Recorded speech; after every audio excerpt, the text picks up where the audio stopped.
অগ্নিপরীক্ষায় ভারত বাংলাদেশ সম্পর্ক। বাংলাদেশে জুলাই ও আগস্টের রাজনৈতিক পট পরিবর্তনের বড় একটা ছাপ পড়েছে ভারতের সঙ্গে তার দ্বিপক্ষীয় সম্পর্কে।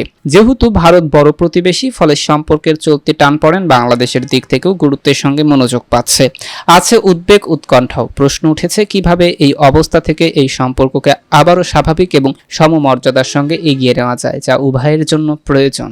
দুই প্রতিবেশী সম্পর্কে মধুচন্দ্রিমা চলছিল দীর্ঘ ১.৫ দশক ধরে। এরপর এলো চলতি ঘটনা প্রবাহ। প্রধানমন্ত্রী হিসেবে শেখ হাসিনা ৫ই আগস্ট ছাত্র জনতার আন্দোলনের মুখে পদত্যাগ করলেন এবং আরও কয়েকজন সহযোগী সহযাত্রী সহ গেলেন ভারতে। এর মধ্য দিয়ে ভারত বাংলাদেশের রাজনীতির নতুন অধ্যায়ে জড়ালো। প্রধানমন্ত্রীর হিসেবে শেখ হাসিনা বহুবার ভারতে গিয়েছেন, ব্যাপক সংবর্ধনা পেয়েছেন, কিন্তু এবারেও যাওয়ার তাৎপর্য এবং প্রতিক্রিয়া উভয় পক্ষের জন্য ভিন্ন। শেখ হাসিনার ভারতের আশ্রয় নেওয়া বা ভারত কর্তৃক তাকে নিরাপত্তা দেওয়া বাংলাদেশে ইতিমধ্যে বিশেষ মনোযোগ পাচ্ছে। যদিও ভারতের দিক থেকে এমনও বলা হচ্ছে তাদের অপ্রস্তুত অবস্থায় এই আশ্রয় দিতে হয়েছে, কিন্তু এটা নয়াদিল্লিতে স্পষ্ট নয়। বাংলাদেশের আওয়ামী লীগের সভানেত্রীকে ভারতীয় প্রশাসন শরণার্থী হিসেবে আশ্রয় দিয়েছে নাকি অন্য কোনো মর্যাদায় সেটা ঘটেছে। ভারতের স্পষ্ট কোনো শরণার্থী নীতি বা আইন যখন যে আশ্রয় পায় সেটা রাজনৈতিক বিবেচনা থেকেই ঘটে। শেখ হাসিনা ভারতে চলে যাওয়ায় তার পরিবারের কোনো সদস্য এবং তার দলের বিভিন্ন জনের অসন্তুষ্ট প্রক্রিয়া প্রকাশ পাচ্ছে বিভিন্ন প্রচার মাধ্যমে।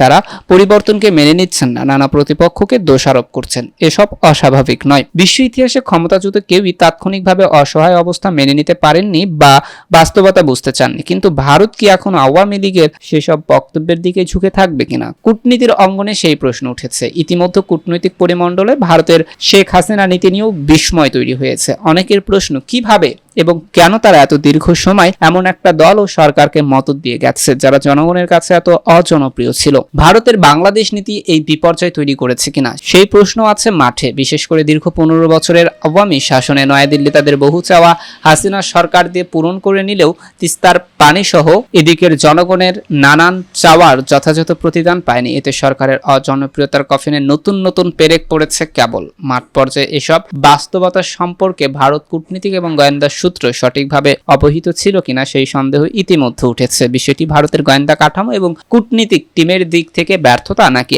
একগুঁয়েমি, সে কথাও ভারতের প্রচার মাধ্যম এখন খতিয়ে দেখছে। নয়াদিল্লিতে অনেকেই তর্ক না করে এটা মানছেন ঢাকায় তাদের বিপত্তি ঘটেছে। বিজেপি বিরোধীরা এই বিপত্তিকে মোদী সরকারের ব্যর্থতা হিসেবেও প্রচারে আনতে পারেন বলে ইঙ্গিত মিলছে। ইতিমধ্যে লোকসভায় কংগ্রেসের মনীষ তেওয়ারি বাংলাদেশের পরিস্থিতি নিয়ে সরকারের কাছে বিবৃতি চেয়ে নোটিশ দিয়েছে। শিবসেনার প্রিয়াঙ্কা চতুর্বেদী শেখ হাসিনার পদত্যাগের দিনই দ্য হিন্দু পত্রিকায় তার প্রতিক্রিয়ায় বাংলাদেশের ঘটনাবলীকে ভারতের ভূরাজনৈতিক স্বার্থের দিক থেকে খারাপ নজির হিসেবে উল্লেখ করে।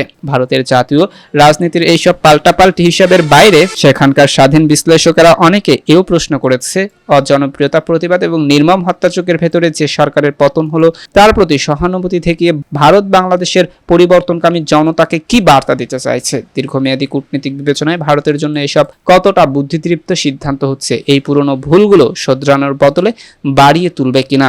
শেখ হাসিনার ভারতে আশ্রয় গ্রহণের পর বাংলাদেশে ইতিমধ্যে পুরনো সংসদ ভেঙে দেওয়া হয়েছে এবং নোবেল পুরস্কার বিজয়ী ডক্টর মোহাম্মদ ইউনূসের নেতৃত্বে অন্তর্বর্তীকালীন সরকার ক্ষমতায় বসেছে। যে সরকার মূলত একটা নির্বাচনকালীন অদলীয় সরকার মাত্র, কিন্তু সাময়িক সরকার হলেও আন্তর্জাতিক সম্প্রদায়ের সাহায্য সহযোগিতা তার দরকার। এই ক্ষেত্রে ভারতের ভূমিকা ও সহযোগিতাও গুরুত্বপূর্ণ এবং দরকারি। বড় প্রতিবেশীদের সঙ্গে বাংলাদেশের বহুমাত্রিক এবং বাণিজ্যিক সম্পর্ক রয়েছে, সেসবও অবজ্ঞা করার মতো নয়। শিক্ষা, চিকিৎসা সহ নানা বিষয়ে নিয়মিত ভারতের যাওয়ার প্রয়োজন হয় বহু বাংলাদেশি নাগরিকের। ভারতের এসব থেকে বিস্তর আয় রোজগার হয়। মোট কথা উভয় দেশের স্বাভাবিক সম্পর্ক উভয়ের জন্য প্রয়োজন। কিন্তু সাবেক প্রধানমন্ত্রী দেশ ছেড়ে যাওয়ার পর ভারতের বিভিন্ন দিক থেকে উত্থাপিত মনোভাব বাংলাদেশের নতুন সরকারের জন্য বিব্রতকর হয়ে উঠেছে। এই মুহূর্তে দুই দেশের মধ্যে ট্রেন সার্ভিসও বন্ধ আছে।